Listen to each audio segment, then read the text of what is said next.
Hello guys, this is the Mommy V in Mini Manix Farm. And so, ngayon, good morning pala sa inyo. Ate, tignan mo ito, nabili kong kwintas. So, ayun. Sa namin ako banda. So, ayun guys. Ipaprank natin si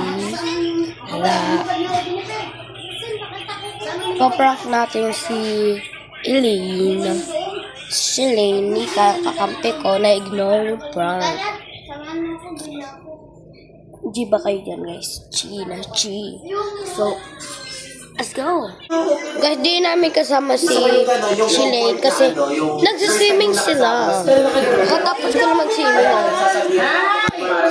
Hello guys. Hello. Hindi nawawala ka na sa focus. Ang nangyayari sa'yo, parang umiikot na yung mundo mo kay Saidi. Hindi ka na nagagawa yung trabaho mo. Hindi ka na sumasama sa mga vlog. Parang pili ko, nagtitinoxic ka na dito. Tinoxic ka? Namana ka na kay Queenie. Hindi ka na.